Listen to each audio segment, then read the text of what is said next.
ساقیا آمدن عید مبارک بادت، وان مواعید که کردی مرود از یادت. خانم ها آقایان، حالا بهار از راه رسیده و من و شما با هم همراه و همگام زمینی که تازه نفسهای بهاری رو کشیده و شاخه های نورسته و نحیف درختان که به شکوفه و جوانه آراسته است در لمس یگانگی طبیعت همراهیم و در این برنامه که برنامه ویژه نوروزی تقدیمی شورای ملی به شما عزیزان فارسی زبان در گوشه و کنار جهان هست، من مهدی آقازمانی میزبان شما هستم. برآمد باد صبح بوی نوروز، به کام دوستان و بخت پیروز. مبارک بادت این سال و همه سال، همایون بادت این روز و همه روز. عاشقان ای عاشقان مژده عید آورده‌ام، عاشقان ای عاشقان مژده عید سعید آورده‌ام. عاشقان ای عاشقان از باغ سبز آسمان، ارمغان عشق و امید آورده‌ام، ارمغان عشق و امید آورده‌ام. عاشقان نوروزتان پیروز باد، عاشقان هر روزتان نوروز باد. عاشقان خوشید و ماه بختتان چون چراغ عشق جان افروز باد. کامتان شیرین و رنگین خالتان، عاشقان دست من و دامانتان. نوروز قدیمی‌ترین، مهمترین و با ارزشترین میراث ماست. بسیاری از نوروز صحبت کردند و برای هیچ فارسی زبان و ایرانی تباری نوروز ناشناخته نیست. نه تنها برای ما که امروز نوروز برای بسیاری از مردم دنیا شناخته شده است. در گوشه و کنار جهان، از دورترین نقاط در ژاپن تا اینجا در غرب آمریکا، بسیاری نوروز رو میشناسند و برای این سنتی که ریشه در خاک باستانی ایران داره ارزش و احترام قائلند. نوروز یک اتفاق بزرگه، اتفاقی که نشانگر درایت و دانش و آگاهی اجداد باستانی ماست که با شناخت درست از تقویم و تاریخ، از عبور ستارگان و گردش ماه و خورشید تونستند جهان تازه و سالمتری رو بسازند. اونها با پناه بردن به آگاهی و علم و درک درست طبیعت برای انسانیت مداری را آفریدند که در نهایت به منشور صلح و منشور آزادی، منشور کوروش کبیر منجر شد. این همگرایی با طبیعت و درک درست داده‌های علمی در ایران باستانه که هویت تاریخی ممتازی رو به من و شما عرضه میکنه. هویتی که برای شورای ملی هم از ارزش و اعتبار برخوردار بوده و تمام تلاش این شورا در طول دوره حیاتش استمرار حفظ همین سنت‌ها و این هویت ملیه.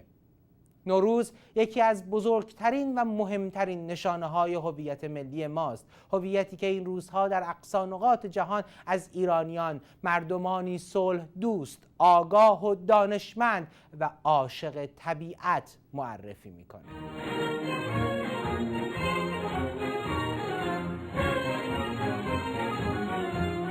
درود بر همه شما هم‌میهنان گرامی. نوروزتان پیروز، هر روزتان نوروز. فرارسیدن بهار و سال نو رو به همه شما تبریک میگم.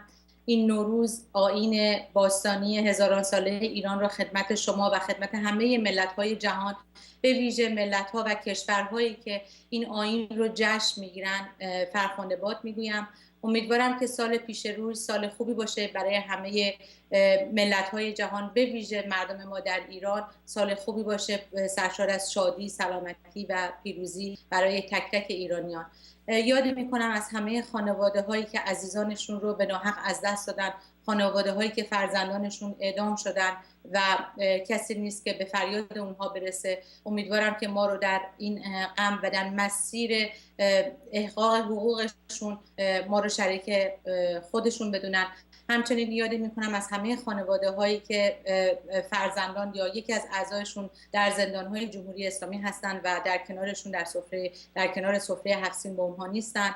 به هر حال ما نیز این سوی آبها دور از وطن به یاد شما هستیم و امیدوار هستیم که یک روزی بشه به زودی برگردیم به ایران و دوباره مثل سالهای گذشته دور سفره 7 سین کنار خانواده این آیین مقدس و باستانیمون رو با هم جشن بگیریم، این فاصله ها از بین بره و این پل ها شکسته بشه و همه اینها ممکن خواهد بود به شرط اینکه دست به دست هم بدیم و به قول قدیمی ترها خواستن توانستن است. به هر سوی از این موقعیت استفاده می کنم صحبتی بکنم از نوروز، جشنی که و جشن‌های ملی که در این 35 سال گذشته میدونیم که نظامی بر کشورمون حاکم هست که همواره مخالفش بوده و سعی کرده این جشن‌ها رو از بین ببره. به ویژه سعی کردن که جشن‌های مذهبی مانند عید فطر و غیره قدیر رو طولانی‌تر بکنن، جایگزین بکنن. من به خاطر دارم در دورانی که نوجوان بودم هفته دوم عید نوروز تعطیلات رو حذف کرده بودن، ولی باز هم همه کارمندان و مردم هفته دوم رو مرخصی می‌گرفتن که این ایام نوروزی، روزهای نوروزی رو تا 13 به در ادامه بدیم. به هر حال اون روزها گذشت و همه دست به دست هم دادیم. پدر مادرها به ما یاد دادن و همچنین وظیفه ماست که به فرزندانمون یاد بدیم که این جشن‌های ملی رو حفظ بکنن. نوروز در گستره جهانی امروز جهانی شده، در سازمان ملل ثبت شده، در یونسکو ثبت شده، در همه کشورهای جهان شناخته شده. در بسیاری از کشورهای جهان به عنوان یکی از جشن‌های ملی به رسمیت شناخته شده. در کانادا، در آمریکا و در بسیاری از کشورهای دیگه در فلات ایران هزاران ساله که اونو جشن میگیرن و به هر حال این آیین ما بسیار مهم هست. این مراسمی است که باعث پیوند و همبستگی بین ما و ملت‌های دیگری هست. جشنی است که پیام مهر و صلح و دوستی میاره برای جهان، برای همه ملت‌های جهان و بسیاری از تبارها و به هر حال ملت‌های دیگه هستن که این جشن رو مقدس میشمارن و مراسم خاص خودشونو دارن، چه در کشور افغانستان با جشن‌های سبنوپزی در تاجیکستان و کشورهای دیگه، حتی در اروپا مثل کوسوو یا آلبانی، از کشورهایی مثل دیگه هستن در دورتر در کشورهای قفقازی مثل آذربایجان، ترکیه و حتی کشورهای بحرین و امارات هم این مراسم رو برپا میکنن و جشن میگیرن و اعتقاد دارم که ما باید این نوروز و جشن‌های ملیمون رو سپاس بداریم، بزرگداشت بداریم، پاسداری کنیم و نذاریم هیچ کس و هیچ چیزی جلوی این جشن رو بگیره. به ویژه که نوروز در برگیرنده همه آیین‌ها، همه اعتقادها و همه ادیان هست. امیدوارم که به هر سوی سال پیش روی سال خوبی باشه و در این سال بتونیم با هم برای پیروزی کشورمون بیشتر از سالهای پیش تلاش بکنیم. با اجازه در پایان سلامی میفرستم خدمت همه زندانیان سیاسی. نمیشه یکیشون رو نام برد. مریم شفیع‌پور، حسین رونقی به هر حال در شرایط سختی هستن. امیدوارم که تک تک زندانیان سیاسیمون آزاد بشن.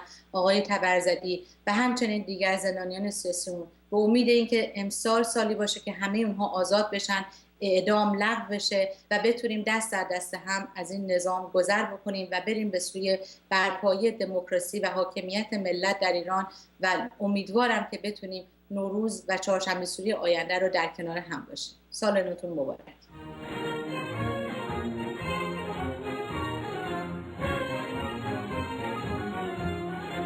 سلام نوروزی یکی از قدیمی ترین سنت هایی که از نوروز برای ما به میراث مونده. سلام نوروزی از تالارهای پرشکوه کاخهای ساخته شده پادشاهان هخامنشی در پارسه و پاسارگاد آغاز شده.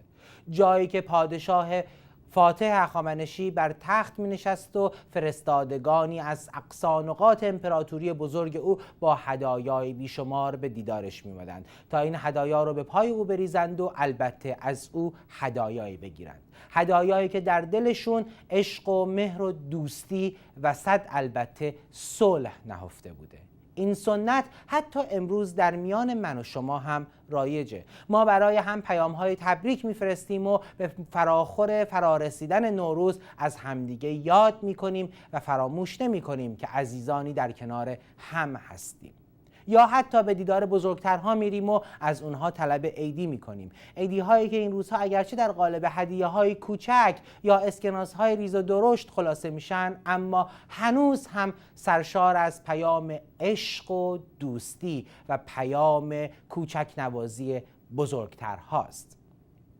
اگرچه در ابتدای انقلاب برخی از مقامات امروز جمهوری اسلامی یا تئوریسین های برگزاری این انقلاب اعلام کرده بودند که نوروز اساساً یک موضوع غیر اسلامی است و متعلق به هموطنان زرتشتی ما که اونها با توهین اونها رو گبر میخوندند، اما امروزه خود این مقامات برای ارسال پیام‌های نوروزی از هم پیشی میگیرند و گاهی وقتها شاهد این هستیم که از یک برنامه نوروزی پخش شده در رادیو تلویزیون دولتی ایران بعد از لحظه تحویل سال تا ساعتی حتی پیام‌های نوروزی رهبر و رئیس جمهور ایران طول میکشه. پیام‌هایی که بیش از این که بر هویت ملی ایرانیان صحه بگذاره، بر سیاست‌های اسلامی و سیاست‌های خاص و نگاه عقیدتی مقامات جمهوری اسلامی ایران تاکید داره و اونها رو تبیین میکنه.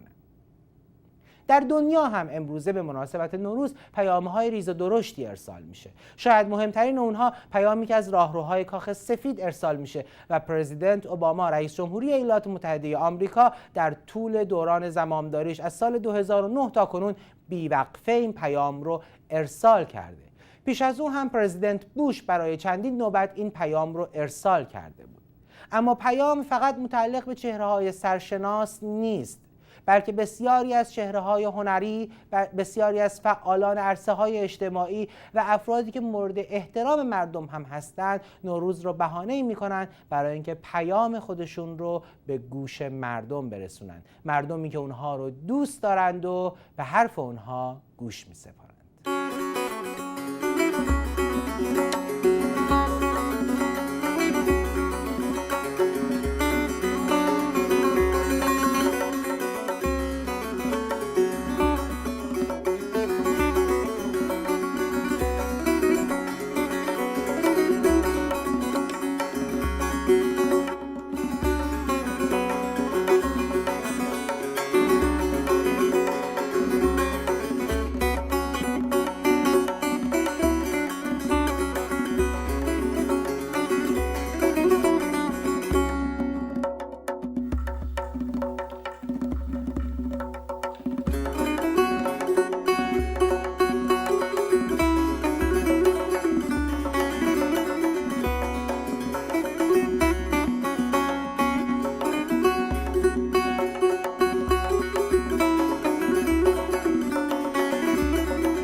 میفرستم به همه هموطنان گرامی در سراسر دنیا و سال نو رو به همه شما عزیزان شاد باش و تبریک میگم و امیدوارم که سالی پر از سلامتی، شادی و موفقیت باشه و همچنین امیدوار هستم که این سال رو همه ما تک به تک این مسئولیت انسانی و ملی رو برگردن خودمون بدونیم و متحد باشیم که حتی شده یک قدم کوچیک برداریم برای رفع ظلم و ستم و در جهت آزادی انسان‌ها و کشور خودمون.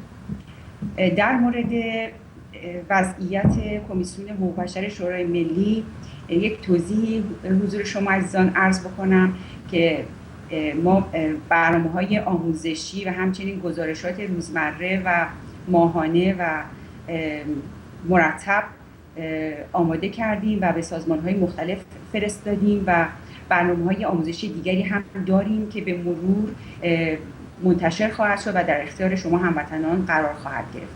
برنامه‌های نوروزی دیگری هم داریم که با همکاری سایر کمیسیون‌ها و همینطور کمیسیون مبارزات مدنی، کمیسیون فرهنگ و ادب و محیط زیست و با همکاری دفتر سیاسی انجام خواهد گرفت و به اطلاع شما عزیزان خواهد رسید. تقاضایی که از شما عزیزان دارم این هستش که جشن‌های ملی رو هرچه با شکوه‌تر برگزار کنید، چرا که در طول این 35 سال که رژیم استبداد ستمدینی بر مملکت ما حاکم شده است تلاش داشته که این جشن‌ها رو از ما بگیره و این شادی‌های ما رو نابود کنه و در واقع هویت انسانی و ملی ما رو لگدمال کنه. بنابراین در هرچه با شکوه‌تر برگزار کردن این جشن‌ها باید تلاش خودمون رو بکنیم و ما هم در کمیسیون حقوق بشر حداکثر تلاشمون رو خواهیم کرد. من باز هم سال نو رو به همه شادباش میگم و آرزوی موفقیت در همه.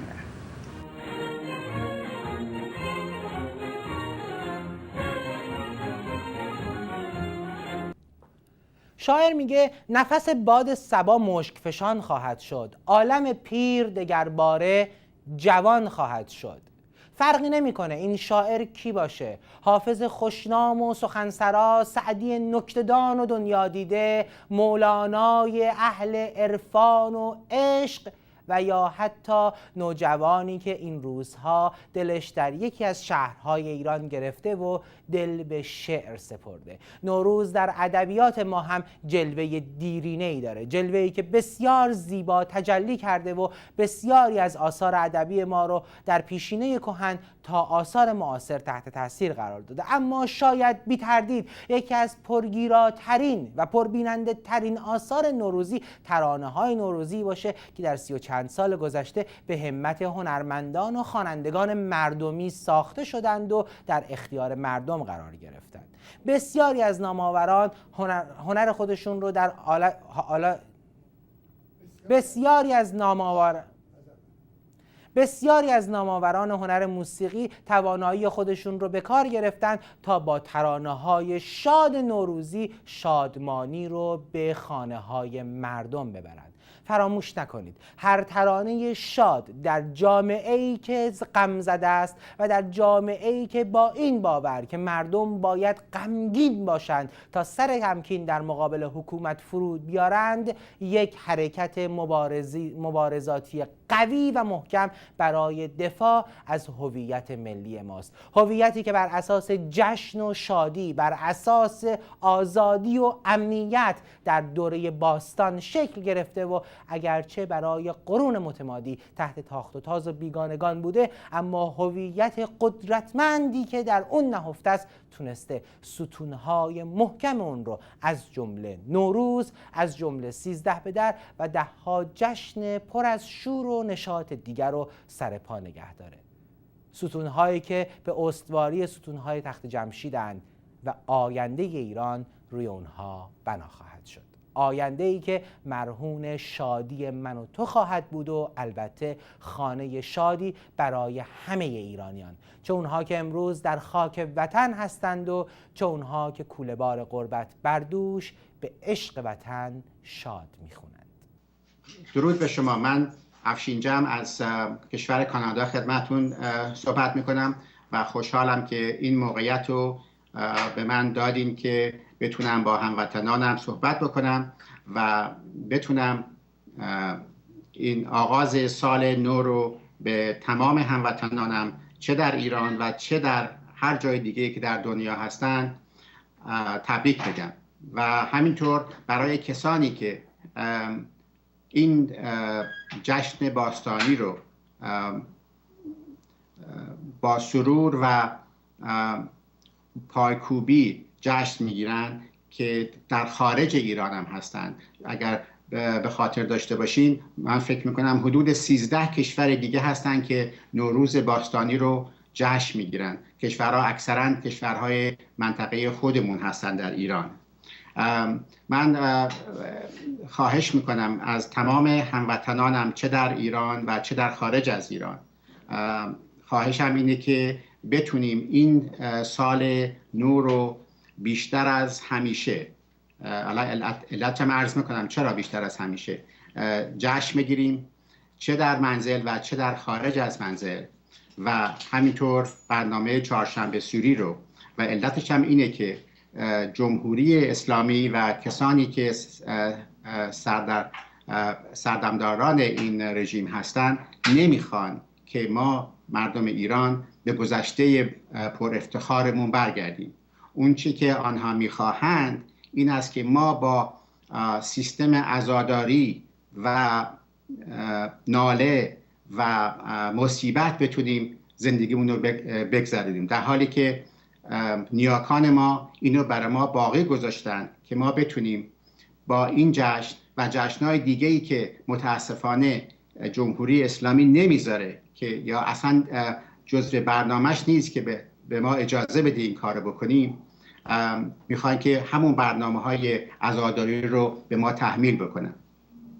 علتی که عرض کردم که ما احتیاج داریم که این سال نو رو با بهترین وضعی جشن بگیریم این است که جمهوری اسلامی از زمان شروعش، یعنی حدود 35-36 سال پیش، تمام هم و غمش این بوده که ما رو در یک لاک جمهوری اسلامی خودش فرو ببره، در حالی که ما در 1400 سال که این دین رو به کشور ما آوردن همیشه مقاومت کردیم و این مقاومت برخلاف بعضی کشورهای دیگه که به عنوان مثال عرض میکنم کشور مصر، لبنان، لیبی و دیگر کشورهای عربی که عربی زبان هستند، اگر نگاه بکنیم میبینیم که هیچ کدومشون فرهنگ خودشون رو ندارن و بلکه الان تمام این کشورهای منطقه غیر از عربستان که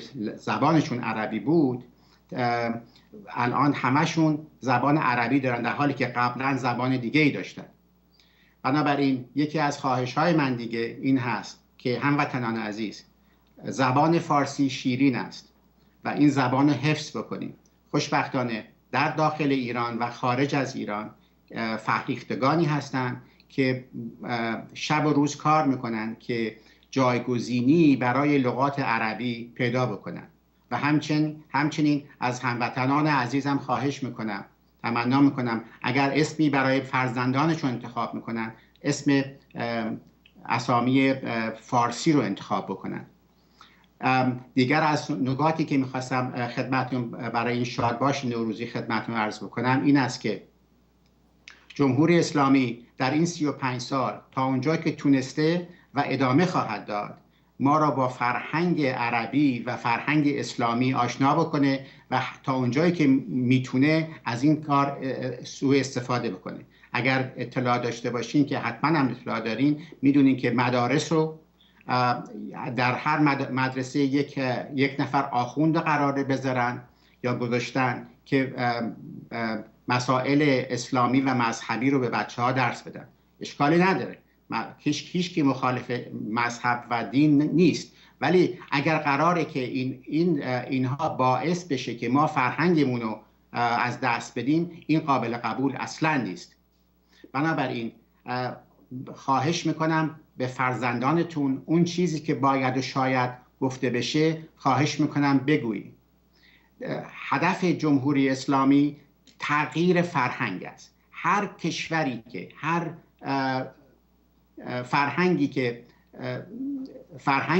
کشوری که فرهنگش رو از دست بده ماهیت خودش رو از دست خواهد داد، نماد خودش رو از دست خواهد داد و این چیزی نیست که ما بخوایم انجام بدیم. و بعد باید یادآوری بکنم که ما در 35 سال آنچه که به سر ما آمده که تقریبا میشه گفت الان به سر هیچ مملکتی اخیراً نیامده به سر ما آمده. تصور بفرمایید که ما رو الان به عنوان یک طالبان دوم میشناسن. یعنی الان من در پیروز در روزنامه‌های میخوندم که پاسپورت گذرنامه ایرانی جزو بدترین گذرنامه‌های دنیاست. چرا اینطور شده؟ به خاطر حکومت جمهوری اسلامی جنایتکار است که ما رو با فرهنگ بسیار غنی، با فرهنگ 2537 سال نوشته شده و 7000 سال ننوشته شده به دنیا به اینطوری معرفی کردن. این حق ما نیست. حق ما بزرگی در دنیا، سالاری در دنیاست و همینطور در تاریخ نشون داده شده. متاسفانه 35 سال پیش، 36 سال پیش ما اشتباه کردیم، اشتباه بسیار بزرگ کردیم، ولی الان متاسفانه فرزندان ما و کسانی که بعد از انقلاب به دنیا آمدن توان اون اشتباهی که ما کردیم دارن میدن. ما اشتباه کردیم و بعد این اشتباه رو جبران بکنیم. یکی از علتهایی که من حامی حقوق بشر هستم، حامی امور سیاسی هستم، اینه که حتی بتونم یک قدم از اون اشتباهاتی که انجام شده بتونم جایگزینش بکنم. بنابراین هموطنان عزیز، خواهش میکنم باید مقاومت کرد، باید با این رژیم جنایتکار مقاومت کرد، در مقابلش وایساد. البته باید هوشیار بود. نمیخوایم که خدا نکرده کسی زخمی یک از دماغش خونی بیاد یا اینکه نگرانی پیدا کنه. بنابراین باید اسمارت بود، با هوشیاری، با ذکاوت در مقابل رژیم استاد. اون چیزی که انسانی هست، اون چیزی که در تمام دنیا دارن ازش استفاده میکنن و اون چیزی است که در حقوق بشر، در 36 آیتم حقوق بشر اعلام شده، حق مسلم ماست. وقتی که میگفتن که حق مسلم ماست،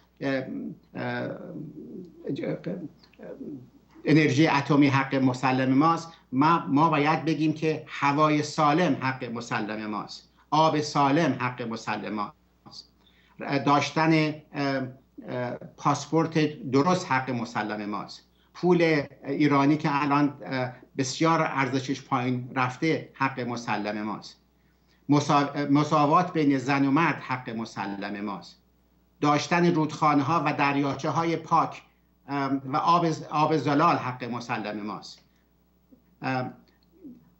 داشتن جنگل ها، داشتن دریاچه های با آب زلال حق مسلم ماست، احترام ما در دنیا حق مسلم ماست. بنابراین اون چیزی که ما در امسال، در این سال جدید میخوایم، آرزو میکنم که داشته باشیم، مقاومت ملی مردم ما هست، نافرمانی مدنی هست به صورتی که به ما هیچ مشکلی ایجاد نکنه. این دلیل نمیشه که ما بخوایم بجنگیم، بلکه حتی ما میتونیم با همه اونا با مهربونی وضعمون رو روشن بکنیم و رژیم باید بفهمه که نمیتونه به هیچ وجه فرهنگ ما ایرانی ها رو از دست ما بگیره و خورده خورده، یواش یواش ما میدونیم که در سپاه، در بسیج، در نیروهای سگانی که ما داریم، یواش یواش فهمیدن که این آخوندها، این رژیم به درد مملکت ما نمیخوره و این بدبختی که ما الان باش مواجه هستیم تمامش به خاطر این خفقان و خرافاتی است که برای ما به جا گذاشتن. بنابراین هموطنان عزیز، بار دیگه من به شما و خانواده شما و تمام کسانی که دستن در کار امور فرهنگی هستند شادباش میگویم و آرزوی خوشبختی، سعادت برای همه شما آرزو میکنم.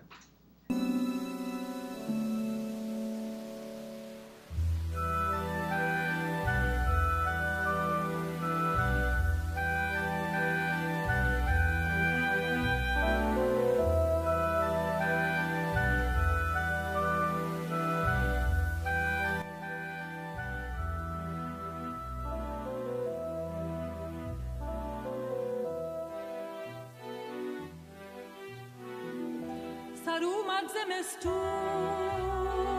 شکفته بهارون، گل سرخ خورشید باز اومد و شب شد گریزون، گل سرخ خورشید باز اومد و شب شد گریزون، کوها لاله زارن، لاله ها بیدارن، تو کوها دارن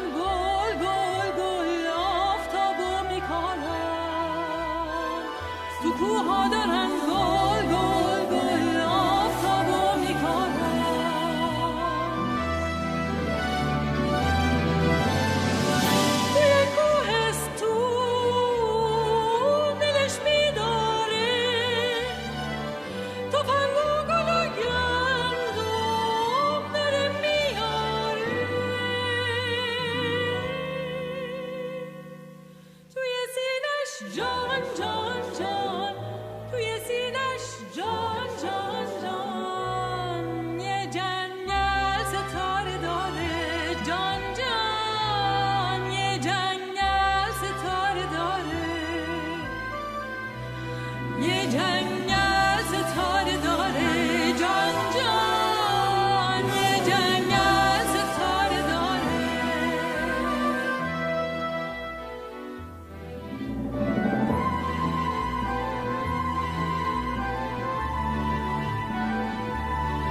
در اومد زمستون شکفته بهارون، گل سرخ خورشید باز اومد و شب شد گریزون، گل سرخ خورشید باز اومد و شب شد گریزون، لبش خنده نور دلش شعله شور، صداش چشمه و یادش آهوی جنگل دور، صداش چشمه و یادش آهوی جنگل دور.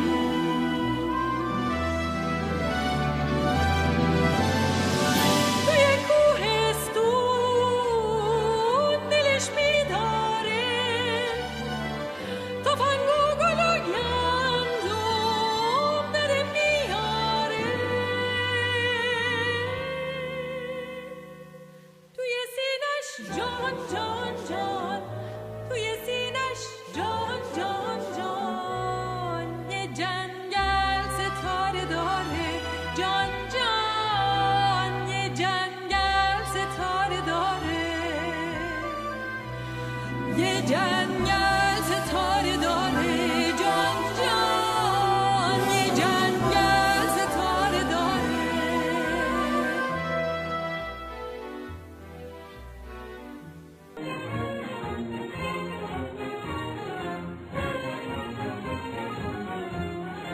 شما هم اهل نقاشی هستین؟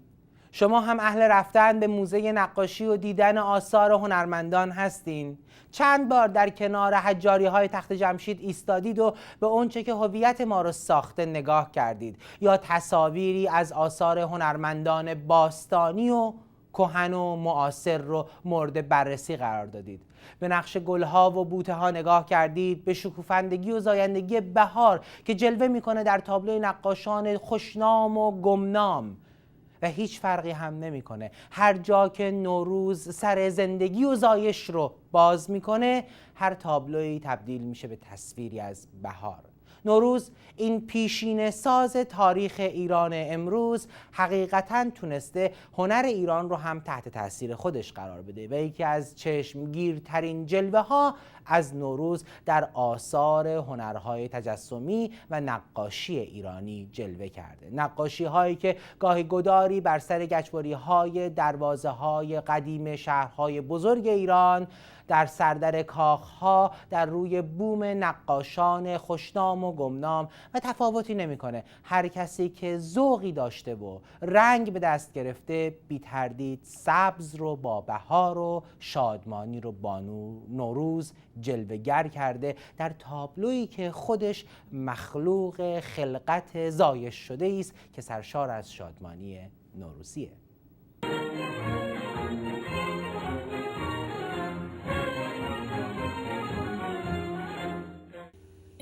در مورد موضوع نوروز، البته ما میتونیم از دو طریق در موردش صحبت بکنیم: دیدگاه تاریخی و دیدگاه افسانه اون. دیدگاه افسانه نوروز رو که در واقع میشه گفتش که اکثرا باش آشنایی دارن و برمیگرده به دوران پیشدادیان. در بعضی از جاها گفته شده که برمیگرده به سابقه در واقع تاجگذاری اولین شاه پیشدادیان که جمشید بود و در برخی از جاهای دیگه نوشته شده که برمیگرده به کیومرث. به حال این بخش افسانه‌ایش هست و خب خیلی خوب هستش که بدونیم. ولی از دیدگاه تاریخی، ایرانیان باستان که در واقع در اون منطقه فلات ایران زندگی می‌کردن که خیلی وسعتش هم خیلی زیاد بود، در واقع دو تا جشن بزرگ داشتن، چون که سالشون رو دو تا فصل داشت. فصل سرما بود و فصل گرما. زمستان داشتن و تابستان که البته زمستانشون 5 ماه بود و تابستانشون 7 ماه بود. به هر روی در سال در دو جای متفاوت اندازه زمان روز و شب یکی میشد که یکی از این زمانها نوروز بود و اون یکی مهرگان. البته این هم خیلی مهم هست که بدونیم که سابقه جشن مهرگان بسیار زیاده، یعنی میشه گفت حتی ایرانیان جشن مهرگان رو خیلی در واقع خیلی گسترده تر میگرفتن تا جشن نوروز. و ولی پس از اون چون نوروز در واقع با بهار و در واقع شروع زندگی و اینها همراه بود و به خصوص بعد از زمان هخامنشیان که خیلی در واقع توجه بیشتری به موضوع نوروز کردن و تولد زرتشت هم که 6 فروردین هست باز در زمان نوروز هست و حال جشن نوروز اهمیت بیشتری پیدا کرد. در تمام جشن‌های ایرانی موضوع آب و آتش همیشه وجود داشته. حتی در جشن نوروز هم ما مراسم در واقع ریختن آب رو داریم و موضوع آتش درش خیلی خیلی زیاد به چشم می‌خوره. حتی در بعضی از جاها در سنت‌های متفاوت، در اقوام متفاوت، مثلا برای نمونه در استان گیلان در منطقه دیلمان گالش‌ها، یعنی همون گیلانی هایی که در کوه‌ها زندگی می‌کردن و شغلشون هم دامداری بوده، اونها یک مراسمی داشتن به اسم نوروز بل، در واقع همون آتش نوروزی هست که البته پس از انقلاب این جشن دیگه برگزار نمیشه و خیلی هم مثل که برخورد شدید شده با این جشن. این جشن ها هیچ کدومشون ریشه دینی نداره، اینها ریشه سنتی داره و آداب و رسوم ایرانی ها بوده که به خصوص اینها اکثرا کشاورز بودن و برمیگشت به برداشتی که داشتن و یا این که شروع می‌کردن به کشت کردن. مثلا برای نوروز در 7 نقطه شروع می‌کردن بعضی از این چیزها رو، دونه گیاها رو می‌کاشتن تا ببینن کدومشون در اون مدت زمانی که به حال 5 روز بود یا 12 روز بود یا 3 هفته بود، به حال پیش از نوروز تقریباً 20 روز پیش از نوروز اینها رو میکاشتن که ببینن کدوم اینا محصولات بهتری میده و بهتر رشد میکنه تا اینکه بخوان اون محصول رو در اون سال در واقع بکارن. اینها ریشه دینی نداشته، اینها کاملا جشنایی هستن که برمیگردن به آداب و رسوم و سنت‌های ما ایرانی‌ها و این به مرور زمان و در دوران متفاوت تاریخی بنا به اون شرایطی که ما داشتیم، جنگ‌هایی که بوده، حملاتی که به ما شده، اینها تغییر و تحولاتی درش به وجود اومده. مثلا همین موضوع 7 سین شاید به صورت 7 سین نبوده، در بعضی جاها 7 شین هست، جاهای دیگه 7 میم میگن، ولی واقعیتش اینه که بیشتر 7 چین بوده، یعنی 7 سینی بوده که در این 7 سینی اون چیزهایی که میوه ها یا اون بعضی از موادی که اینها خیلی سمبولیک بودن رو میذاشتن و این 7 سینی بایستی که حتما باشه و حالا این که حتما سین باشه یا شین باشه یا چیز دیگه باشه، اینها بعدها در واقع تغییر پیدا کرد. مهم وجود این 7 در واقع سینی کوچیک بوده که البته رقم 7 هم کاملا ایرانی هست و رقم هستش که در واقع خوشیوم هست برای ایرانی ها، همونطوری که رقم 8 برای چینی ها خیلی خوشیوم هست. البته ریشه رقم 7 میتونیم در آیین زرتشتین رو ریشه یابی بکنیم، برمیگرده به سپنتا-مینون یا همون سرشت نیک به اضافه اون 6 امشاسپندان، یعنی صفات نیک اهورامزدا که اینا با هم جمع میشه 7 و این رقم 7 رو از اینجا اومده. البته پیش از زرتشت هم زمانی که ایرانی ها ادیان ودائیه داشتن و ایزدهایی بوده که اونها رو ستایش میکردن، در آیین مهر رقم 7 جایگاه ویژه‌ای داشته و کسی که به مرحله 7 میرسید در واقع به مرحله پیر یا همون پدر یا در واقع ریش سپیدی میرسید. در مورد بخش اسطوره‌ای یا افسانه خب خیلی میشه صحبت کرد، ولی واقعیتش این هستش که اون چه که خیلی خوب هست این هستش که ایرانی‌ها خودشون رو همیشه سازگار کردن و به هر ترتیبی که شده این جشن‌ها رو زنده نگه داشتن. مهم زنده نگه داشتن این جشن‌ها هست که با فرهنگ ما و هویت ما ایرانی‌ها سازگاری داره و جور در میاد. اینه که ما بخوایم تعصب داشته باشیم حتما حالا نمیدونم 7 سین باشه یا 7 شین باشه یا بعضی از آداب و رسوم هست که اینها رو نیازی به تعصب نیست، یعنی ما اینها بیشتر ریشش شادی کردن هست، دور هم جمع شدن هست، یکی شدن هست، در واقع اون چه که سرشت بد هست اون رو از خود دور کردن هست و همبستگی، موضوع اصلی همبستگی هست و ما باید نهایت تلاش خودمون رو بکنیم تا این جشن‌ها رو نگه داریم که میتونن به ما انرژی مثبت بدن، چون که ایرانی‌ها بسیار به این انرژی مثبت اعتقاد داشتن و همون فروهر خود در واقع انرژی مثبتی هستش که آرزو می‌کردن که این فر در واقع پیش برنده، این انرژی پیش برنده رو که حالا مثلا بهش میگن خوشیوم هست، این وجود داشته باشه. به حال من خیلی خوشحال هستم که در جاهای متفاوت ایران، در استانهای متفاوت، مناطق متفاوت آداب و رسوم خودشون رو دارن که بسیار هم زیبا هست، با اوقات مقدار متفاوته، ولی این خیلی خوب هستش که ما این آداب و رسوم رو بدون تعصب بخوایم نگه داریم و به خصوص این رو حتما لازم همه میدونن در عرض این 35 سال اخیر بعد از جمهوری اسلامی خیلی تلاش زیادی شده که جشن‌ها رو از ایرانی‌ها بگیرن، به خصوص نوروز رو. منتها چون این موضوع بسیار ریشه دار بوده در واقع در زندگی در حافظه جامعه ایرانی، در واقع حافظه کلی جامعه ایرانی، نتونستن این کار رو بکنن.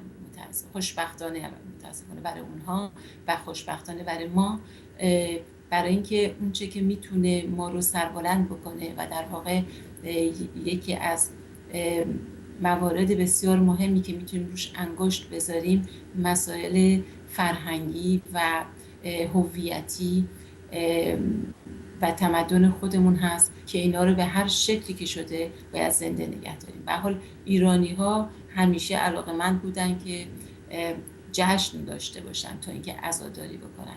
بنابراین این خیلی طبیعی هست برای ایرانی. من فکر می‌کنم انسان‌ها اصلاً علاقه بیشتر داشته باشن که شاد باشن و انرژی مثبت بگیرن تا اینکه دنبال عزاداری و غم و به حال یک نماد تیره بخوان باشن.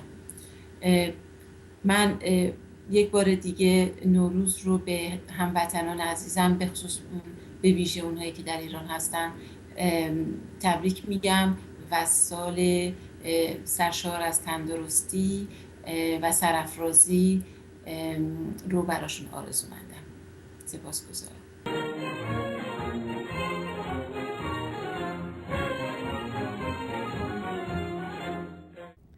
به سبزه ها نگاه کردین؟ به سبزه هایی که حالا سر سفره 7 سین شما خودشون رو به بهترین نحو ممکن آراستند و کنار تنگ ماهی نشستند؟ به سبزه ها نگاه کردید که چگونه شکوفا و رونقمند ایستادند، سرافراز و سرفراز و سبز؟ به سبزه ها نگاه کردین که بی هیچ ترس و تردیدی از خزان رویش را آغاز کردند و هرگز از این نترسیدند که فردای زردی در انتظارشون ممکنه باشه؟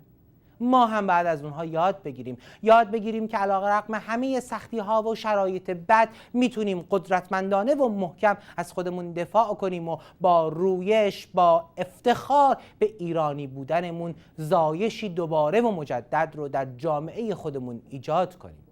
هر کدوم از ما مثل یک ساقه باریک و نحیف همین سبزه ها هستیم، اما وقتی در کنار هم قرار میگیریم میشیم 70 میلیون ایرانی که هر کویر و شوره‌زاری رو تبدیل به مرغزاری همیشه سبز میکنه. مرغزاری همیشه سبز که در اون شکوفایی و زایش، رونق و آبادی و البته امنیت و آزادی در کنار هم قرار میگیرند تا یک ملت سرافراز همچنان با تاکید بر پایه‌های هویت ساز خود سرافراز و سربلند باشه.